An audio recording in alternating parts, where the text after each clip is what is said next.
checking Blaram Elma Magalones, SpotifyTongkaloRecords.com. For Pilipinong potente yung Pilipinas, mawaranetaplatform.com. Katiwalian sa bayan ko, minamahal Pilipinas. Sampler.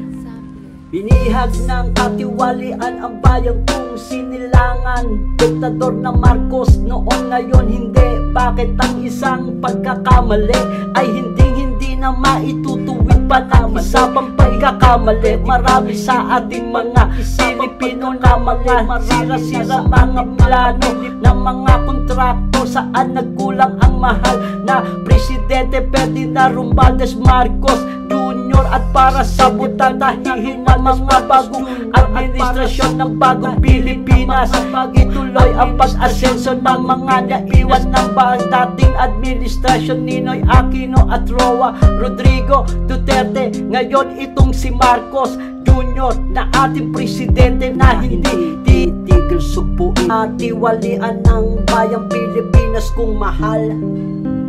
Bayan ko, binihag mo ng katiwalian ang bayan ko. Pilipinas kong mahal, binihag mo ng katiwalian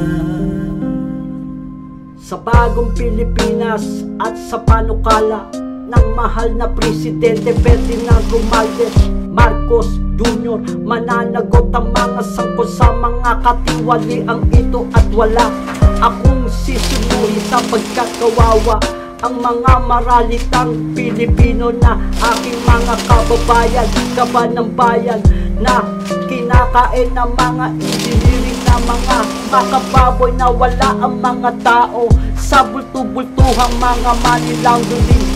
Ang mga tao ang naaapektuhan sa mga proyektong diba-diba kinukurakot ng mga taong sunod sa luha ang kapalit ng mga kababayan natin naaapektuhan na mga guhu-guhong pangarap ng mga tao nasa squatter. Bayan ko, binihag mo ng katiwalian ang bayan ko. Pilipinas kong mahal, binihag mo ng katiwalian.